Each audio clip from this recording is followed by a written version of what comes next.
Барлықтарыңызға сәлем, бұл сіздермен IDX. Бүгінгі күнімді, яғни бұл видеоны сіздерге арнадым. Осы күнімде мен сіздерге қандай заттарды пайдаланамын, қандай шкафта заттарым бар, мен күнделікті не киемін, не заттар істеймін, қандай косметикам бар, қандай заттарым бар. Осы видеода сіздерге сол жайында таныстыратын боламын. Ол менің бөлмем, өзімнің бөлмем. Яғни менің шкафым, ол міне осы шкаф. Бұл шкафта мен және де менің анам осы шкафқа заттарымызды саламыз. Яғни бұл жерде менде осы астыңғы шкафтарда пайдаланамын. Сіздерге көрсететін боламын.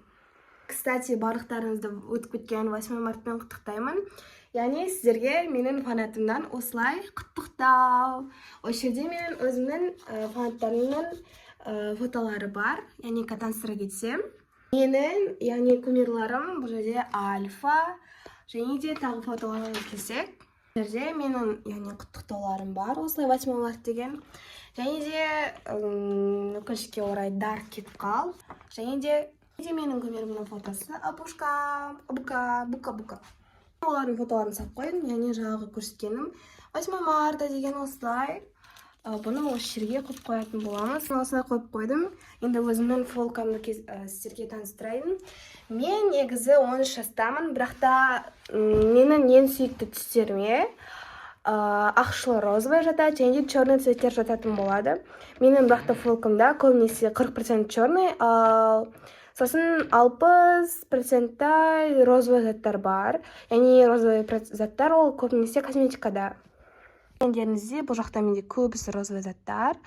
Таныстыра кететін болсам, менің, яғни жақсы көретін помадаларымның бірі лип глосс помадасы. Сіздерге советую. Мен бұны румяна ретінде де көбінесе пайдаланамын, яғни ерінге де пайдалана беремін. Бұл яғни бұл румяшкада жақсы жағы, бұл деген черный цвет береді, яғни бұны бетке жақсы румянада контурда болып кете береді. Өзімнің талаптарыма келетін болсам, яғни менде Киконың осындай поделкасы, осындай менде блеск, және де Роудтың осындай тоже блескі, розовый цветте. Сосын осы под поделка жасалған Диордың осындай бальзамы. Және де Limbo деген осындай помадам бар. Бұл помада маған подаркке келген болатын. Яғни мен бұны таныған жоқпын, мен бұны ара-арасында, яғни еріннің ортасына тинт ретінде пайдаланамын. Ал өзімнің гель бровиларыма көшетін болсам, менде Sensual'дың гель брови бар. Оны мен Jadura S магазиннен алған болатынмын. Және де Яраның гель брови бар. Мен Sensual'ды, яғни мен көп пайдаландым. Бұның ішінде азайып жатқан болғандықтан мен осы жақында осы Яра гель бровиін алдым. Бұл жақсы ұстайды, яғни мен бұны пайдаландым. 1-2 рет қана пайдаландым, бірақ маған қатты ұнады. Өзімнің тушым, ол менің Vivon Sabon'ның тушы. Мен жаңа ғана өзіме бояп алған болатынмын. Бұл тушта негізінде менің любимый туштарымның бірі. Менде 2-3 туш болған. 3 менде телескопиктің тушы болған. Және де олар бітіп қалғаннан кейін. Сондықтан да осы арзанда Vivon Sabon'ның, яғни поделка тушын алған болатынмын. Бұл жақсы, маған ұнайды. Арзандау болса да бұл жақсы ұстайды. Өте күшті туш, советую. Мен жалғыз дегенде бір штук осындай тональнигім бар. Influence деп аталады. Бір минусы, бұл бетке жаққан кезде сырасы кетіп қалады, бірақ мен бетке жаққан кезде бұны бетімдегі аномналар жасыру ондай мақсатта пайдаланбаймын. Мен контур жасаймын, менің кожам, яғни бетім, ол деген домалақ болғандықтан мен бетіме контур жасаймын. Контур жасаған кезде пайдаланамын. Бір минусы, бұл инфлюенстан неге тез кетіп қалады. Мен өзім өте легкий текстураны таңдаған болатынмын. Онда мен Jadura S магазиннен алған болатынмын. Советую, жоқ не советую. Алмастырдым. Яғни өзімнің контурымды көрсететін болсам, яғни менде 4 в 1. Бұның ішінде контуринг, сосын осындай, білмеймін не екен, пудра, хайлайтермен пудраны пайдаланбаймын. Лекен пайдаланбаймын, контурмен хайлайтерді пайдаланамын. Яғни бұл жақсы, бұл менің апамдікі, яғни маған берген болатын. Мен 3 апам бар, сол апаларымнан көбісі маған берген болатын. Осы контурды пайдаланамын. Және де негізі осы подросток қыздардың, подросток демей қойын, барлық қыздардың почти 60-80% қыздарда бар осы Kali Girl немесе Целый Girl. Жоқ, Целый Girl. Осы Целый Girl маған өте қатты ұнайды, өте жақсы. Менің видеоларымда да көрген боласыздар.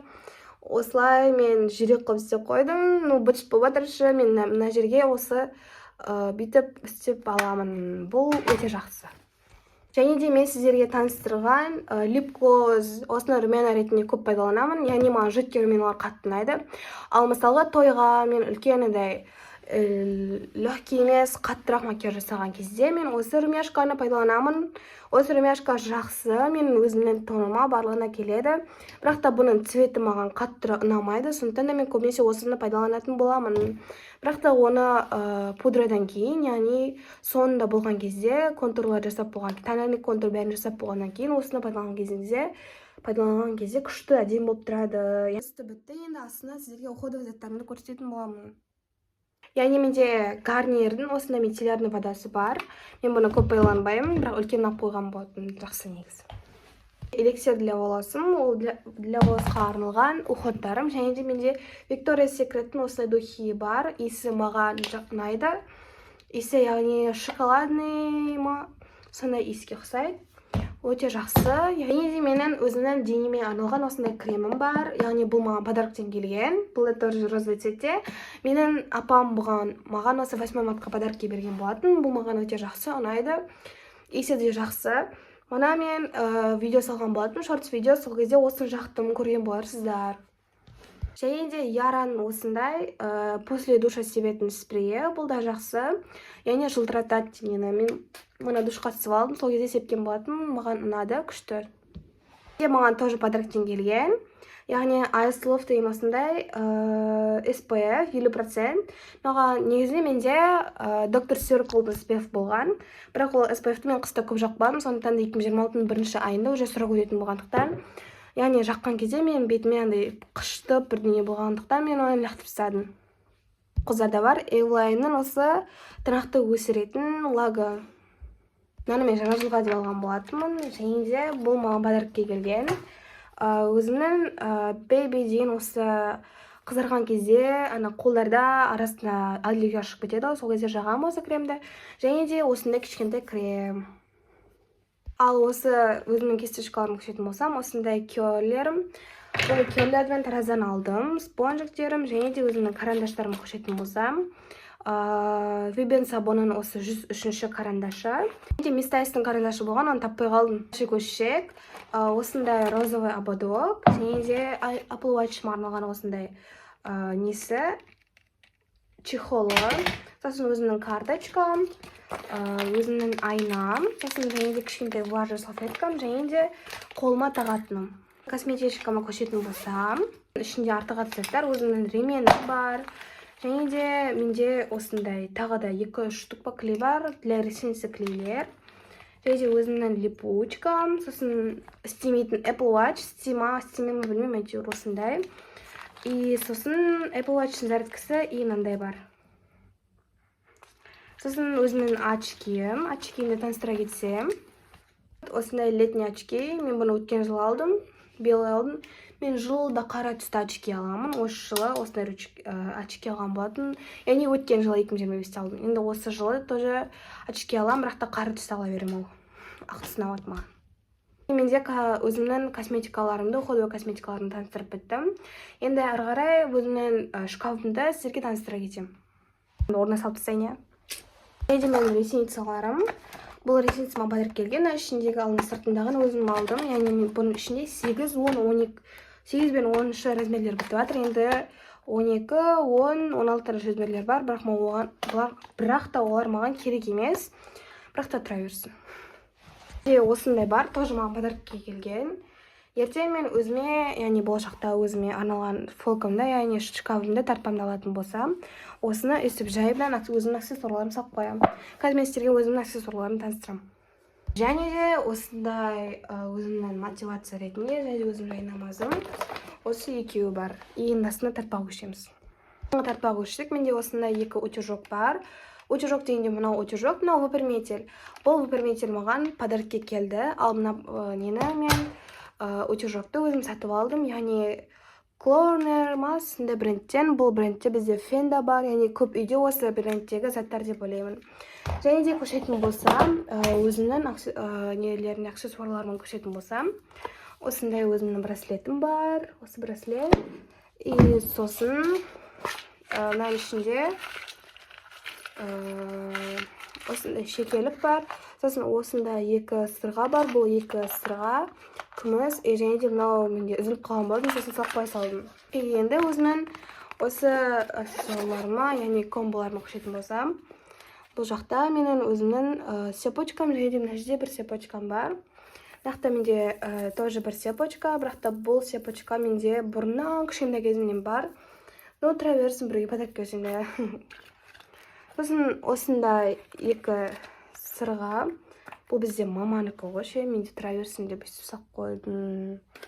И сосын моя любимая часть, это моя Пандора. Оригинальная Пандора, Египеттен маған әкеп берді. Яғни мен өзім сұрадым, сосын әкеп берді. И сосын осы үш кольца, менде осы Ван Клифтің жағы екі сырға бар ғой. Сырға соның кольцасы, ол да күміс таза. И мынау осындай кольца. Маған челка істеген кезде қажет болады. Және де менің векиім, білесіздер ма, мен бір көзіме веки салам. Оның себебі, менде білетте 7-6 класс оқитын кезде маған теміретке шыққан болатын. Мен қазір 8 сынып оқимын. Маған теміретке шыққан болатын. Мына жеріме шықты, сосын мына көзіме шықты. Сол осы көзіме шыққаннан кейін біз бұған, яғни дәрі-дәрмек, аномалар жағып, яғни қымдап тастадық та, содан кезде уксусты аномалармен істедік. Содан кейін мен ол көзімде веки кетіп қалды. Яғни қазір көрсеңіздер, веки жоқ менде мына көзімде. Мен векиді шығарып, мынаны алып тастаймын. Сөйтіп пайдаланамын. Солай менде бір уақыт өткен болатын. Және де менің тарағым розовый цветте. И осы частқа түсетін болсақ, бұның ішінде жаңағы айтқан мен Apple Watch'ым. Бұл Apple Watch'ты маған ағам сыйлады, және де жерде не бар, AirPods бар. Бұның ішінде осындай 4-5-6 рензика бар. Крабик. Сосын натын тұқалым. Нандатын тұқалым. Үстінде тырнақты егейтін. Қағазбен көп пайдаланамын, яғни қағаздан анау заттарды көп жасаймын. Сондықтан да осы екі клеем. Бұл заттарды жинастырамыз. Мен сіздерге жинастырып отырып бірден айтайын ба. Мен YouTube-ты жаңадан бастап жатырмын. Яғни жас ютубершалардың бірі боламын. Жасым 13 жаста. Есімім Айдина, тегім Әндебек. Солай, мен Ақтөбе қаласында тұрамын. Сосын осы 70-ші мектепте оқимын. Осылай мен сіздерге осылай күнімді, яғни нас позитив сияқты әпкелеріміздей видео түсіремін. Сондай ниша менде бар. Школьный кітаптарым оның үстінде тұрады. Ол жерде мен кітаптарым бар. Яғни менде розовый цветі, к тебе нежно деген кітап бар. Олар не десе де тыңдай сал, сонда олардан бізге керек боласын деп айтады ғой. Абай атамыз. Всем пока. Сіздермен бірге IDX.